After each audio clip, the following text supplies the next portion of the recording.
What's going on, everybody? Welcome to the video. I hope you're having a fantastic day. Today I am here with the all-new 2024 Acura ZDX Type S. This is Acura's first fully electric vehicle, and they have sent this one to me to keep for an entire week to really be able to test out and give you guys the most thorough review possible. So we're going to take a deep dive into all of the driving characteristics and get some samples of the audio system as well. Now, very much like Honda's version of this car, which is the Honda Prologue, this car was a joint venture between Honda and General Motors. So Acura didn't actually make this car, it was made by GM. Acura still had input for the design and the tuning of everything, but all the parts you see in this car are all GM. It's a lot more apparent on the interior, like the software for the infotainment. This is, a steering wheel straight out of a Chevy. All the controls and switches, the seats, it's all very GM. But that doesn't make this a bad car. The whole reason that Honda partnered with GM to make this car was because GM already had a pretty well-established platform for EVs, whereas Honda didn't. Alright, so let's talk about the ride quality. This ZDX Type S sits on air suspension with adaptive dampers.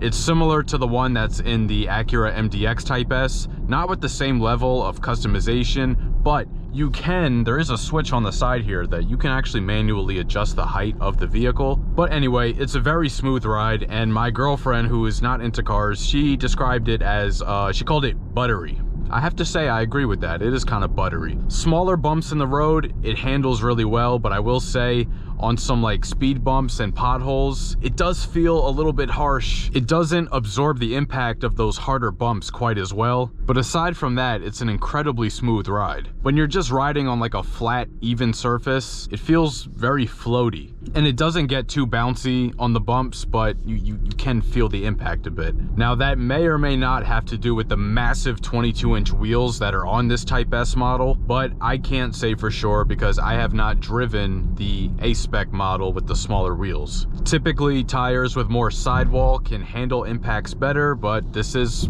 a more low-profile tire. A big feature that you find on many EVs is one-pedal driving. So now I have it set to one-pedal driving. This is just on a residential road going about 30 miles an hour, letting my foot up off the gas. Again, not touching the brake. That's the whole point of one-pedal driving. If you do get a little bit too close to the person in front of you, like right now, as you can see, sometimes it doesn't brake fast enough. You get the warning in the head-up display, and sometimes you are gonna have to hit the brake yourself. But in each car you drive, that's something you kind of have to learn over time. You have to get a feel for the car in order to more accurately gauge what the braking distance is. So at lower speeds it's okay, but we're gonna take it out on the highway and test it more. I will say the one pedal driving is great for going downhill, because most of the time you ride the brake going downhill in a normal car, but in this you don't have to do that. You just slightly let your foot off and it slows down for you, and it doesn't let the car pick up more momentum going downhill like a normal car would. All right, so now we're testing out one pedal driving on the highway. I have it in sport mode.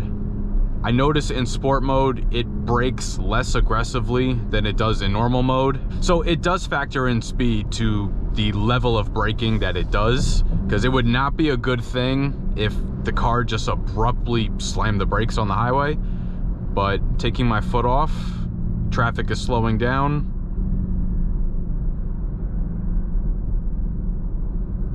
When you're just letting your foot completely off, it brakes a little bit more than I'd wish for it to do, but the way around that, of course, is more gradually lifting your foot off. So when it comes to the one pedal braking, it all has to do with like the timing of your foot. So you can attribute some difficulty to user error, but I think it's something you have to get used to, especially if you're not accustomed to driving electric cars and you're only used to just driving a normal car, like myself. I don't drive EVs that often, so it's definitely something to get used to, but I don't see it being an issue getting used to. On the highway with all the cars surrounding, it's very quiet, but up here in the windows, you do get a bit of wind noise. The cabin is very well insulated. You don't really hear any noise coming in from other cars around you. So if you're driving and trying to have a conversation with somebody, you can hear them no problem. That also enhances the audio experience, which we'll talk about in a little bit. And also with the insulation being this good, it just gives a better feeling of like overall quality. It's a nice solid chassis. The doors, when you close them, sound nice and solid, and you just feel safe inside it, you know? So now we're gonna test out the acceleration of this dual motor beast. Of course, we gotta put it in sport mode. We have 499 horsepower, 544 pound-feet of torque. And with this, we do get some artificial sound, but I kind of like it. It's pumped in through the speakers, but the sound this thing makes in sport mode is pretty nice. Now on this acceleration test, it is a little bit uphill, so that's something to keep in mind. Gonna come to a complete stop. You don't even need to brake torque this thing, instant power.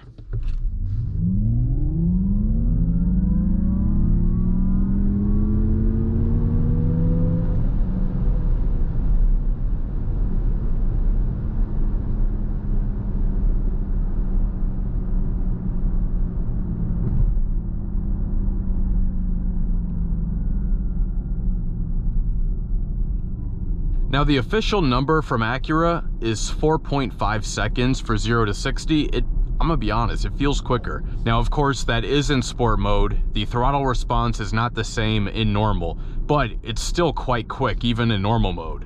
This has great pickup on the highway too. No issues merging into traffic at all. And this also has very suitable 6-piston Brembo brakes. Now with this being made by GM, Acura has the benefit of using Chevy's Super Cruise, which is their version of their adaptive cruise control with hands-free driving. Now they call it hands-free cruising for Acura because I'm pretty sure the term Super Cruise is probably trademarked by Chevy, but for all intents and purposes, it's the same system. So as long as you have your lane keep assist on, this button on the left side of the steering wheel here is your hands-free cruise control button. So now I just hit the button. It sets the speed as 64 miles an hour. You can see there's a status bar here on the steering wheel, and now it's going to brake and accelerate for me. It's going to keep me in my lane, and it can even switch lanes for me too. And it's alerting me now that we're entering a construction zone, so it's very aware of everything that's going on in your surroundings. I got my arms folded, feet off the pedals, and I'm chilling.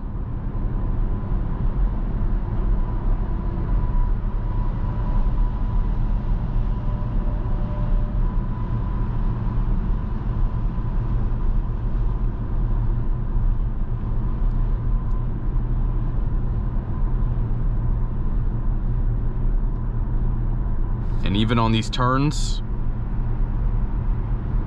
it's doing it, no problem. I'm still skeptical of it, not gonna lie, but so far the car has not done anything that made me worried. So this is certainly a very nice thing to have, but you do need to maintain your attention on the road. This piece right here is a sensor that actually watches your eyes to make sure you're still paying attention. And if the car senses you're no longer paying attention, it will alert you and basically force you to put your hands on the wheel to take over. This ZDX Type S comes with an 18-speaker Bang & Olufsen audio system, so let's take a listen.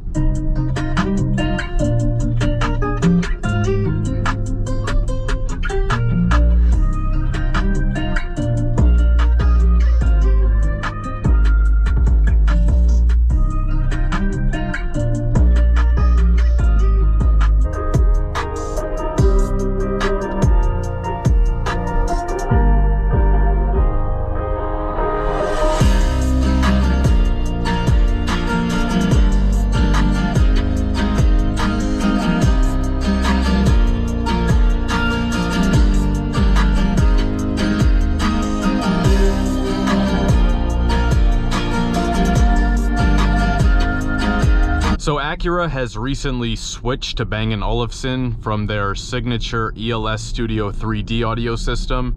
So they started with the ZDX. The new 2025 MDX also has the system, but I have to say I do prefer the ELS system. Now this system is not bad by any means. It has ample power, nice clarity, very powerful bass. I think the ELS system had a bit more fullness in the sound. And I think Acura made the switch just for that name recognition. There's other luxury brands that have Bang & Olufsen audio systems too. So now we are out at the back roads at Eagle Rock Reservation, and we're going to test out the steering and handling of the ZDX. Okay, the steering has really nice weight to it. It's actually on the heavier side, which is just the way I like it. Everything feels nice and controlled. Now on these turns, you definitely feel all 6,000 pounds of weight that this thing carries. This ZDX Type S weighs 6,052 pounds to be exact, and that is more than a Ford F-150. But since it's lower to the ground and longer, it has a lower center of gravity, so there's really not much body roll like you'd expect from an SUV. Yeah, this thing is fairly nimble. Now, unfortunately, since this is a GM product, this does not have Acura's torque vectoring super handling all-wheel drive system, but nonetheless, I mean, it's still a good system. It still feels nice and planted. Maybe just a slight bit of understeer, but nothing crazy. Now, something I have to be honest about with the steering, when going through the different drive modes, you have, let's see, you have normal, sport, and individual, and snow. But primarily switching between normal and sport, I don't really feel much of a difference. It's supposed to tighten up a bit when you have it in sport mode, but to me, it doesn't feel any lighter in normal mode than it does in sport mode. And having that lower center of gravity just helps everything feel a lot more secure, not feeling any risk of rollover or anything like that. I think you'd have to be doing some really crazy speed in order to have a rollover in this. MSRP of this 2024 Acura ZDX Type S is $75,450. That is gonna wrap up this test drive of the 2024 Acura ZDX Type S. Again, big thank you to Acura for sending me the ZDX to keep for an entire week so that I could give you guys the most thorough review possible. If you enjoyed this video, please share with a friend and subscribe. It'll really help the channel grow. Hit the notification bell so you don't miss any new videos. Let me know down in the comments what other vehicles you want to see on the channel next, and be sure to follow @OpticalAutomotive on TikTok and Instagram, and check out the page on Facebook. Thank you so much for watching, and I'll catch you guys later.